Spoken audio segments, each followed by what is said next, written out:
Les OGM en France sont toujours interdits. Est-ce que finalement ça peut pas être un frein au développement de l'agriculture?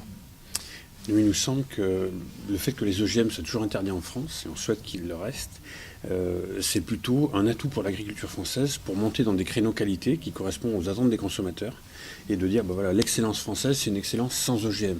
Et d'en faire une marque de fabrique qui nous démarque de l'ensemble des pays du monde, voire de certains pays européens qui utilisent ces OGM. Donc nous, il nous semble que c'est plutôt un atout et qu'il faut le transformer en atout et le travailler comme étant un atout, de dire, voilà, la qualité française, elle est sans OGM. Et comment le transformer en atout, justement? Comment le transformer en atout?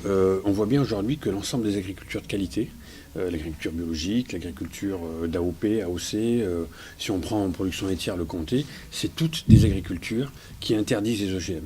On voit bien qu'aujourd'hui, dans les premiers signes de montée en gamme de la production porcine, Carrefour s'est approprié le fait de dire nous, notre jambon blanc, il est meilleur que les autres parce qu'il est sans OGM.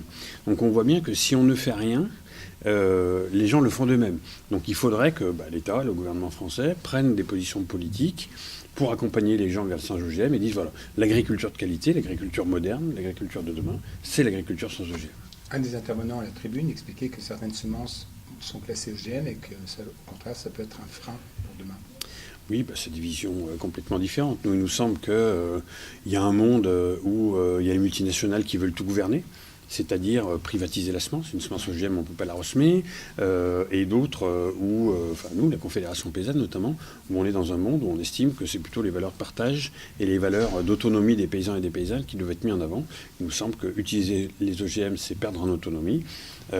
Utiliser de la semence paysanne et de la semence fermière multipliée à la ferme, c'est gagner en autonomie, et qu'un paysan qui est autonome ou une paysanne qui est autonome, c'est quelqu'un qui va aller vers des systèmes mieux rémunérés et puis qui sera mieux dans sa tête, quoi.